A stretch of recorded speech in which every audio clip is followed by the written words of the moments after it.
इस वक्त आपको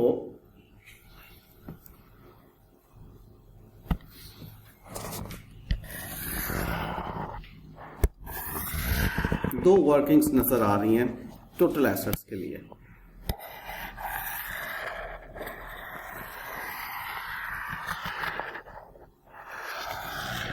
ऐसा ही है।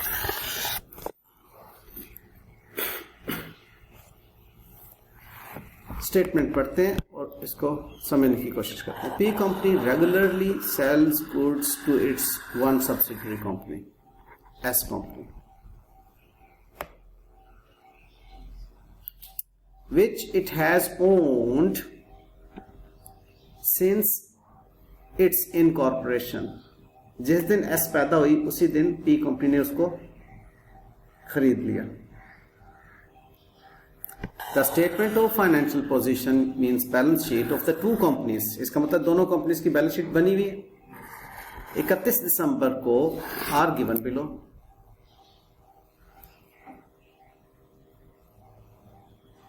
एसेट्स आपको मालूम है नॉन करंट एसेट्स होते हैं उसमें और करंट एसेट्स होते हैं उसमें।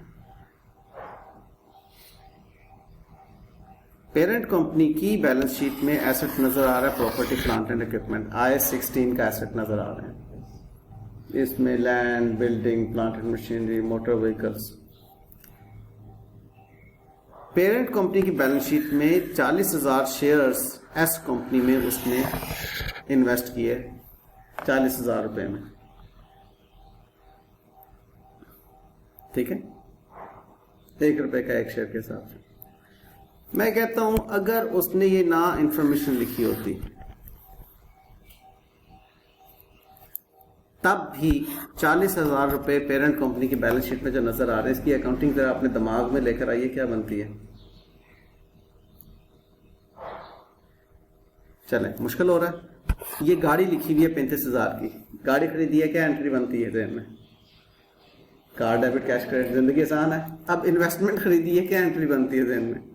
Investment, cash, credit. रिलैक्स होना, लॉजिक नहीं छोड़ने। अकाउंटिंग उतनी ही आसान है जितनी बचपन में पढ़ी थी। मैं आपको वाज़े अल्फाज में कह रहा हूं, डेबिट एंड क्रेडिट से बाहर अकाउंटिंग कभी नहीं निकलनी। ये 40,000 की इन्वेस्टमेंट आपका एसेट है, बैलेंस शीट में नजर आ रहा है, इसके लिए भी आपने कैश पे किया हुआ है। 35,000 के एसेट्स हैं, इसके लिए भी टोटल एसेट्स आपके पास कितने हैं? 75,000। दूसरी तरफ इंडिपेंडेंटली अब इसको देखो, एस कंपनी के पास सिर्फ 45,000 के प्रॉपर्टी प्लांट इक्विपमेंट है। इसमें लैंड भी होगी, बिल्डिंग भी होगी, प्लांट एंड मशीनरी भी होगी, इक्विपमेंट भी होंगे, कुछ भी प्रॉपर्टी प्लांट इक्विपमेंट एसेट्स हैं। इसने कहीं इन्वेस्टमेंट नहीं की हुई, इन्वेस्टमेंट जीरो नजर आ रही है। इसमें कोई एतराज वाली बात तो नहीं। ओके, इसकी बैलेंस शीट में 16,000 रुपए की इन्वेंट्री है, 12,000 की इन्वेंट्री है। इन्वेंट्री पे हमारा कॉन्सेप्ट क्लियर है। इसकी बैलेंस शीट में रिसीवेबल है 2,000 रुपए का। किससे? ये बात उसने यहां पर वाज़ेह तौर पे कही थी ऊपर कि पी कंपनी एस को रेगुलरली चीजें सेल कर रही है, तो इसका मतलब है एस कस्टमर है पी कंपनी का। अगर वो इकट्ठा भी लिख देता तो कोई हम एतराज कर सकते थे एज एन अकाउंटेंट?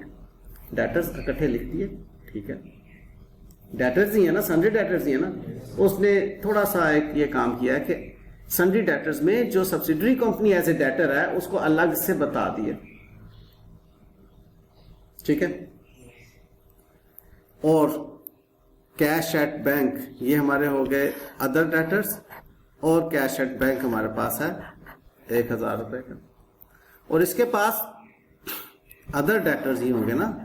इसकी बुक में बताओ जरा, पे कंपनी डेटर तो नहीं हो सकते।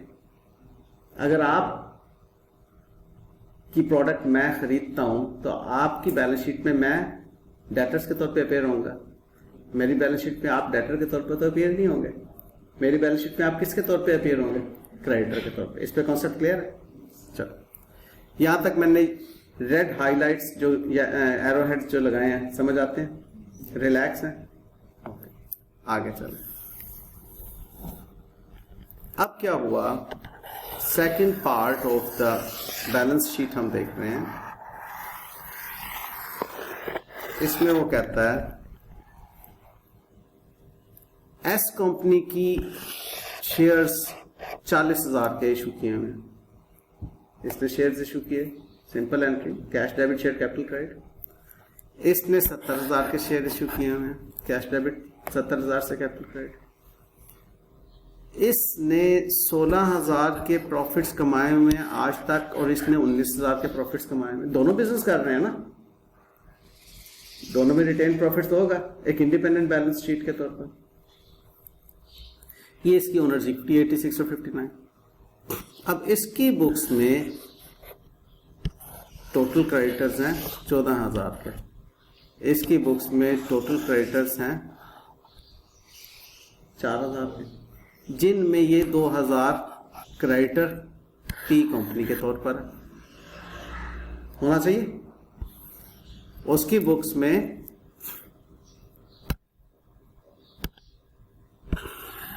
एस कंपनी डेटर और इसकी बुक्स में पी कंपनी क्रेडिटर। बताओ सिर्फ फिलहाल क्या ये सेंस बनती है, जस्टिफाइड है या नहीं? आपकी बुक्स में मैं डेटर होऊंगा तो मेरी बुक्स में आप क्रेडिटर ही होंगे ना, दुरुस्त बैलेंस शीट बनी हुई है। बाकी इसने लोगों को भी सेल किया था, ये इसने एस ने तो 2,000 और लोगों से भी परचेज किया था तो 2,000 इसका पेएबल और लोगों को है। इसने क्रेडिटर्स 14,000 के और total owners equity and liability 1 lakh, balance sheet tally 66,000, balance sheet tally. वो कह रहे हैं इन दोनों को कंसोलिडेट करो।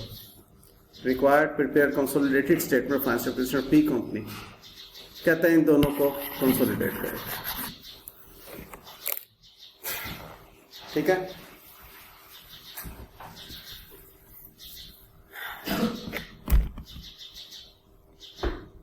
बात बड़ी सादा सी होने लगी है, लेकिन सादा बात करने से पहले आप लोगों का जहन बना दूं एक मसला।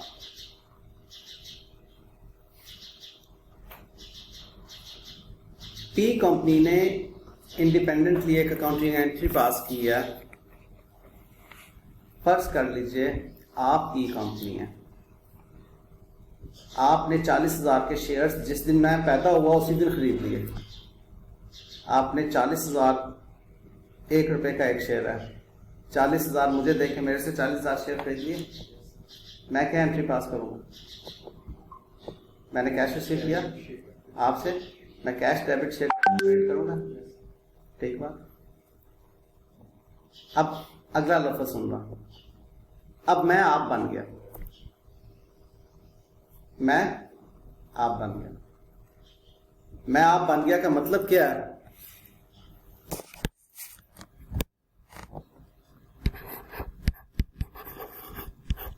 सिंगल इकोनॉमिक एंटिटी बन गया। अब आप मुझे बताएं, जब मैं आप और आप मैं बन गए तो हम एक हो गए। अब जब हम एक हो गए तो एक होने की सूरत में मेरे एसेट आपके एसेट इकट्ठे, मेरी लायबिलिटी आपकी लायबिलिटी साझी। आपने जो मुझसे लेना है या मैंने जो आपको पे करना है वो आपस में खत्म। क्या आपने अपने आप से कभी कुछ लेना होता है या आपने अपने आप को कभी कुछ पे करना होता है? लिहाजा ये 2000 की कहानी तो हुई खत्म।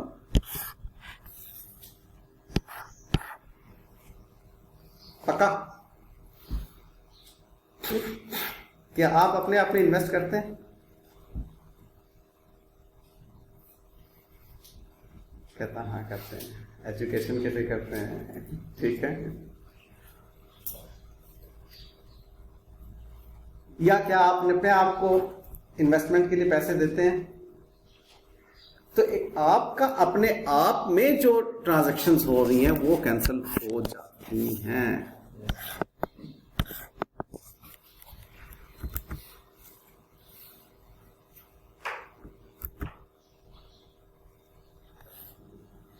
वो कैंसिल हो जाती हैं। अब आपके पास नोटबुक है, पेन है, आप जरा मुझे बताएं, आप और मैं एक हैं, तो हमारे पास प्रॉपर्टी प्लान एंड इक्विपमेंट कितनी है? लिखें, आप और मैं एक हैं, हमारे पास कितनी प्रॉपर्टी प्लान एंड इक्विपमेंट है?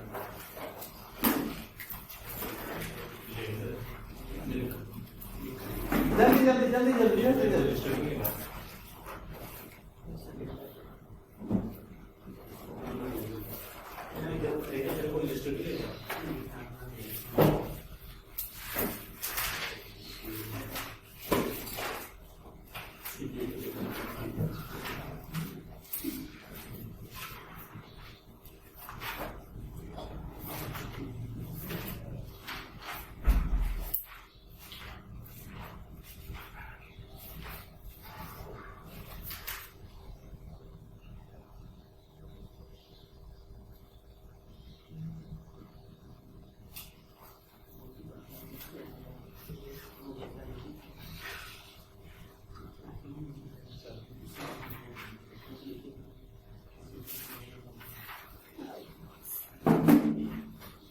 आपके और मेरे पास कितने प्रॉपर्टी प्लान? 80,000 लिखें, प्रॉपर्टी प्लान एंड इक्विपमेंट 80,000। आपके और मेरे पास कितनी इन्वेंट्रीज हैं? लिखें 28,000। आपके और मेरे पास कितने रिसीवेबल्स हैं? लिखें 15,000। आपके और मेरे पास कितना कैश एट बैंक है? लिखें 1,000। एसेट में कोई चीज रह गई? खत्म हो गया? टोटल कीजिए एसेट्स का। नॉन करंट और करंट एसेट्स हो गए हमारे। कितना बनता है? लिखिए, आपके और मेरे पास कितना शेयर कैपिटल है?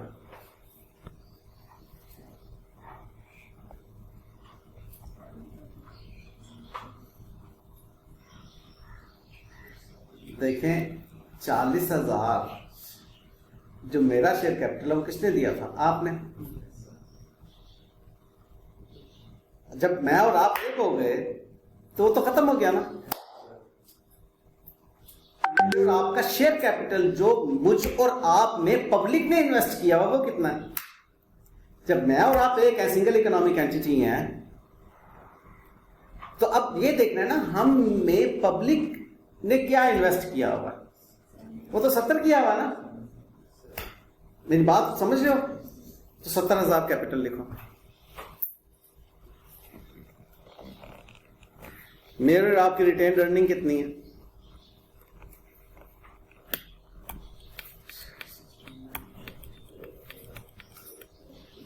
$35 लिखो, 35। और टोटल कर दो, ओनर्स इक्विटी कितनी बनती है? 105।